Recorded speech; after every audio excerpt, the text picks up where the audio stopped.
ગુરુ પૂનમના દિવસે કરો આ વિશેષ ઉપાય।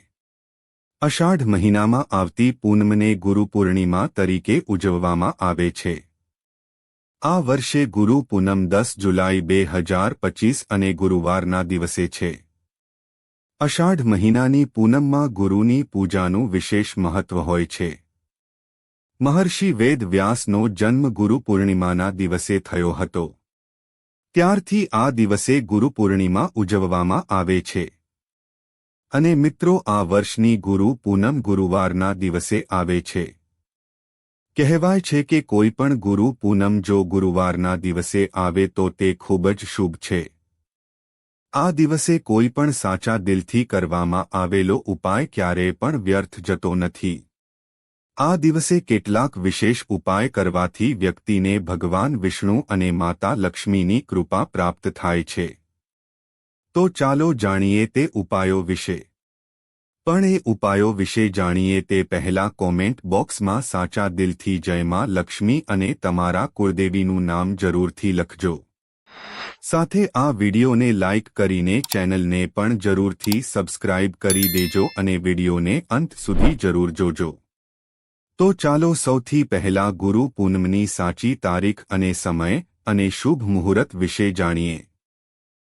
મિત્રો, વૈદિક પંચાંગ અનુસાર અષાઢ મહિનાની પૂનમની તિથિ 10 જુલાઈ 2025ના રોજ બપોરે 1:37 શરૂ થશે। આ તારીખ બીજા દિવસે એટલે કે 11 જુલાઈ 2025ના રોજ બપોરે 2:07 સમાપ્ત થશે। ઉદય તિથિ પ્રમાણે અષાઢ મહિનાની પૂનમ 10 જુલાઈના રોજ ઉજવવામાં આવશે। બ્રહ્મ મુહૂર્ત સવારે 4:10 થી 4:50 સુધી રહેશે। અભિજીત મુહૂર્ત બપોરે 11:59 થી બપોરે 12:54 સુધી રહેશે। આ દરમિયાન સ્નાનદાન કરો છો તો શુભ ફળની પ્રાપ્તિ થાય છે। સૌથી પહેલો ઉપાય લગ્નની સમસ્યા દૂર કરવા માટેનો છે। જો કોઈ વ્યક્તિના લગ્નમાં સમસ્યા આવી રહી હોય કે પછી દાંપત્ય જીવનમાં તકલીફો હોય તો ગુરુ પૂનમના દિવસે વડના ઝાડમાં 7 વખત લાલ દોરો બાંધી પ્રદક્ષિણા કરો। ત્યારબાદ તેમાં દૂધ અર્પણ કરો। પછી વડલાના એક પાંદડાને લઈને ઇચ્છિત વર માટે પ્રાર્થના કરો।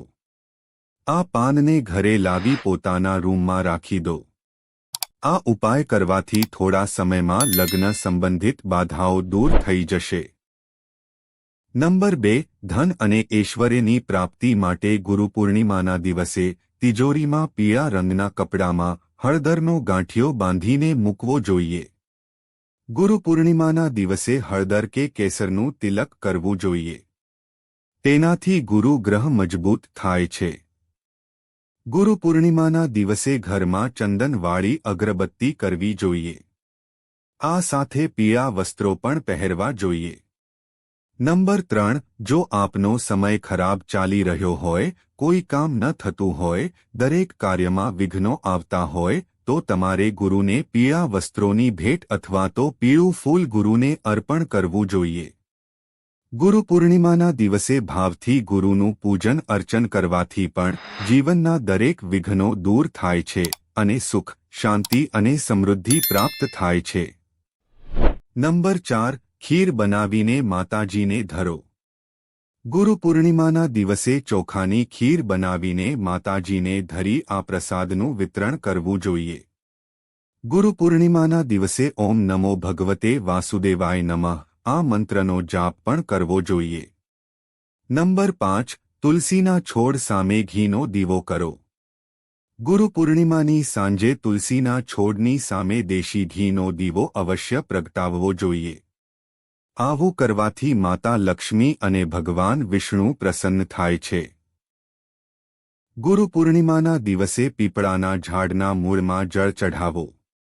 એવું કહેવાય છે કે તેનાથી ધનની દેવીમાં લક્ષ્મી પ્રસન્ન થાય છે અને તેમના આશીર્વાદ તમારા પર રહે છે। મિત્રો, આગળના ઉપાય જાણીએ તેના પહેલા જો તમે હજુ સુધી કોમેન્ટ બોક્સમાં જય માતા લક્ષ્મી અને તમારા કુળદેવીનું નામ નથી લખ્યું તો કૃપા કરીને લખી નાખજો।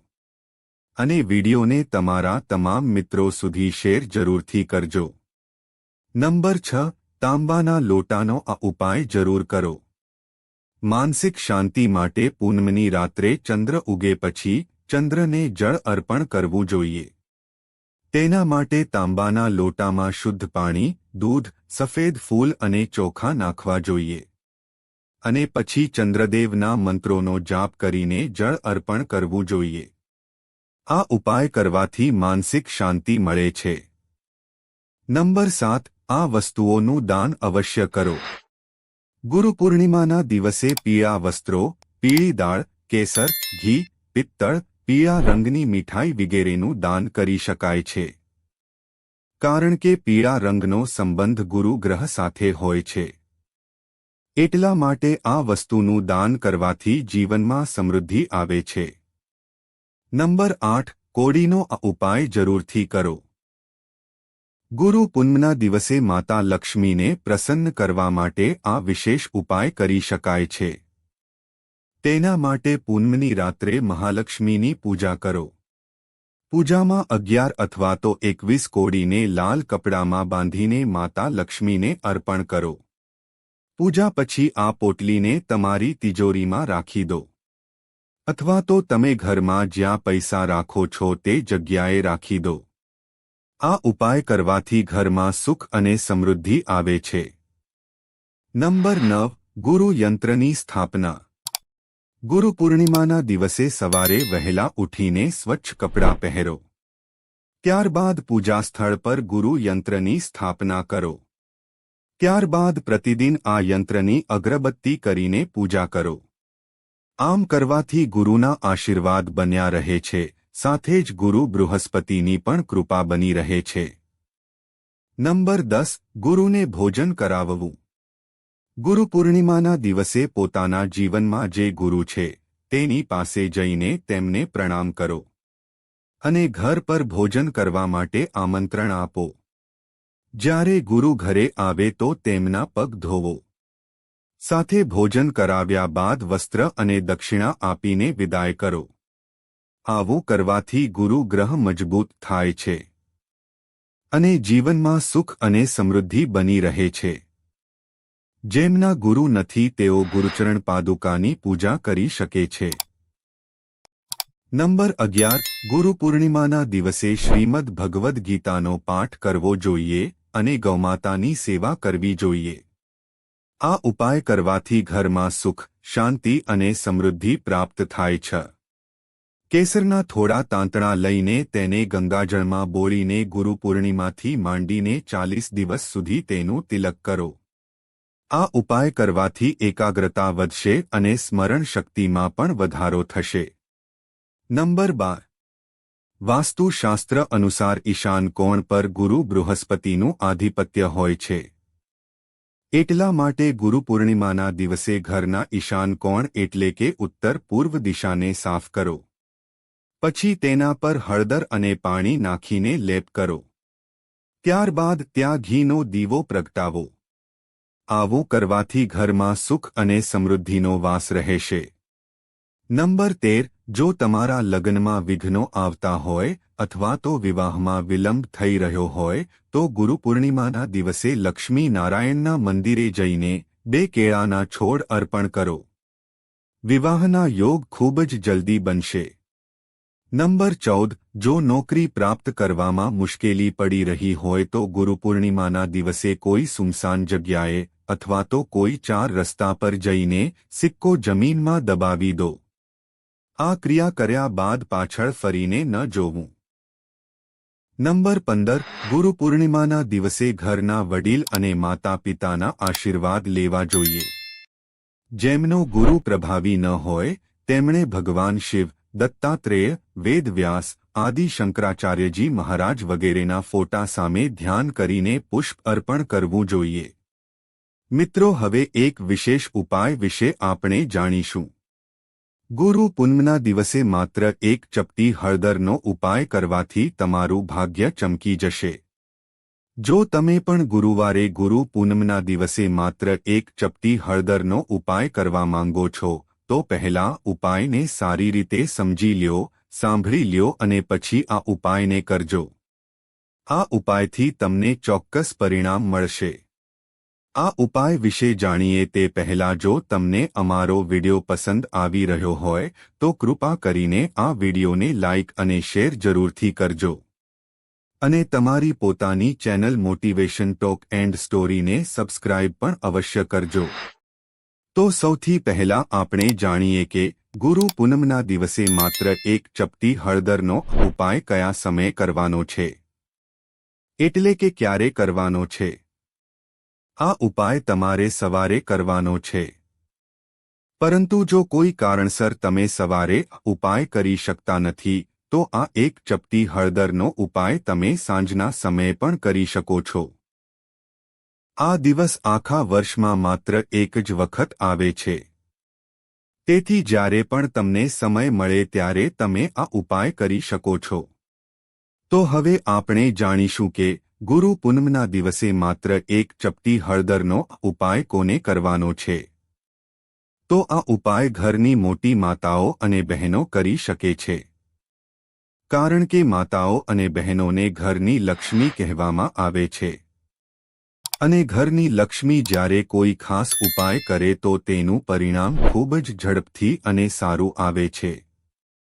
પરંતુ જો કોઈ પણ વ્યક્તિ ઘરની સુખ અને સમૃદ્ધિ માટે ઉપાય કરવા માંગે છે તો તે પણ માત્ર એક ચપટી હળદરનો ઉપાય કરી શકે છે.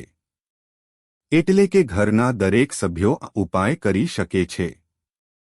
તો ચાલો હવે જાણીએ કે ગુરુવારે એટલે કે ગુરુ પૂનમના દિવસે માત્ર એક ચપટી હળદરનો આ ઉપાય કેવી રીતે કરવાનો છે.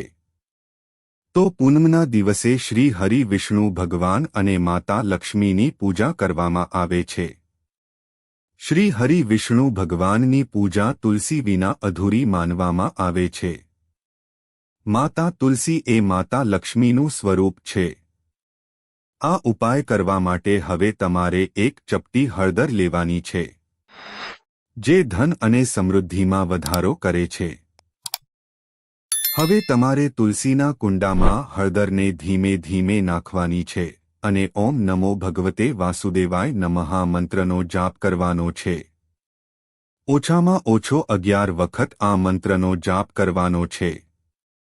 મંત્રનો જાપ કરતી વખતે તુલસીના કુંડામાં ધીમે ધીમે હળદર નાખવાની છે.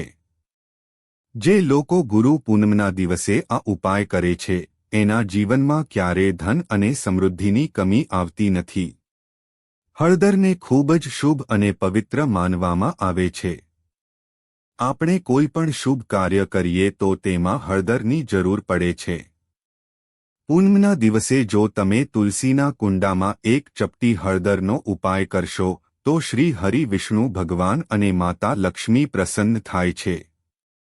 તેઓ તમારા જીવનમાં ક્યારેય દુઃખ અને પીડા આવવા દેશે નહીં. તો ચાલો હવે હળદરનો બીજો વિશેષ ઉપાય જાણીએ, જેમાં તમારે હળદર અને પાણી લેવાનું છે. હવે તમારે આ હળદરમાં થોડું પાણી નાખવાનું છે. ત્યારબાદ આ હવે હળદરથી તમારા ઘરમાં સ્વસ્તિક એટલે કે સાથીઓ બનાવવાનો છે. તમારી તિજોરી અથવા તો તમે જ્યાં પૈસા રાખો છો ત્યાં માત્ર એક સ્વસ્તિક બનાવવાનો છે. હવે તમારે એક સ્વસ્તિક ઘરના મંદિરમાં બનાવવાનો છે. અને 2 સ્વસ્તિક ઘરના મુખ્ય પ્રવેશ દ્વારની બહાર બનાવવાના છે. આમ તમારે કુલ 4 સ્વસ્તિક બનાવવાના છે. એક સ્વસ્તિક જ્યાં તમે પૈસા રાખો છો ત્યાં, એક સ્વસ્તિક ઘરના મંદિરમાં અને 2 સ્વસ્તિક એટલે કે સાથિયા તમારા ઘરના મુખ્ય પ્રવેશ દ્વારની બહાર બનાવવાના છે. જો તમે ગુરુ પૂનમના દિવસે આ ઉપાય કરશો તો તમારા ઘરમાં ધન અને સમૃદ્ધિની પ્રાપ્તિ થશે. ઘરના મંદિરમાં સ્વસ્તિક બનાવવાથી ઘરમાં સકારાત્મક ઉર્જા વધે છે. જો તમે મુખ્ય દરવાજા પર હળદરનો સ્વસ્તિક બનાવો છો તો માં લક્ષ્મી તેને જોતાં જ પ્રસન્ન થઈ જાય છે. અને હંમેશા ધનની દેવી માતા લક્ષ્મી તમારા ઘરમાં વાસ કરશે. તો ચાલો હવે તુલસીના પાનનો વિશેષ ઉપાય જાણીએ. તમારે ગુરુવારે ગુરુ પૂનમના દિવસે આ ઉપાય કરવાનો છે. શ્રી હરિ વિષ્ણુ ભગવાનને તુલસીના પાન સૌથી પ્રિય છે. શ્રી હરિ વિષ્ણુનો પ્રસાદ તુલસીના પાન વિના અધૂરો માનવામાં આવે છે. આ ઉપાય કરવા માટે તમારે તુલસીના 5 પાન લેવાના છે. હવે પૂનમના દિવસે તુલસીના આ પાન તોડવા જોઈએ નહીં. પહેલેથી તોડીને રાખો. હવે તમારે આ 5 તુલસીના પાન શ્રી હરિ વિષ્ણુ ભગવાનને અર્પણ કરવાના છે. આ ઉપાય તમે તમારા ઘરના મંદિરમાં કરી શકો છો. હવે તમારે શ્રી હરિ વિષ્ણુ ભગવાનની મૂર્તિ કે ફોટા સામે અથવા તો તમે ભગવાન શ્રી રામની સામે અથવા તો તમે ભગવાન શ્રી કૃષ્ણની સામે અથવા તો તમારે તુલસીના છોડ સામે દેશી ઘીનો દીવો પ્રગટાવવાનો છે અને ઓમ નમો ભગવતે વાસુદેવાય નમઃ મંત્રનો 11 વાર જાપ કરવાનો છે અને પછી તમારી મનોકામના પૂર્ણ કરવા માટે ભગવાનને પ્રાર્થના કરવાની છે. આ ઉપાય કરવાથી તમારી બધી મનોકામના પૂર્ણ થાય છે. તો મિત્રો, જો તમને આ વિડિયો પસંદ આવ્યો હોય તો વિડિયોને લાઇક અને શેર જરૂરથી કરજો. સાથે કોમેન્ટ બોક્સમાં જય શ્રી હરિ વિષ્ણુ અને જય માં લક્ષ્મી જરૂરથી લખજો અને અમારી ચેનલને સબસ્ક્રાઇબ કરીને બાજુમાં આપેલા બેલ આઇકનને પ્રેસ કરીને ઓલ ઉપર સેટ કરી દેજો જેથી તમને વિડિયોની નોટિફિકેશન સૌથી પહેલા મળતી રહે. વિડિયોને છેલ્લે સુધી જોવા બદલ આપનો ખૂબ ખૂબ આભાર.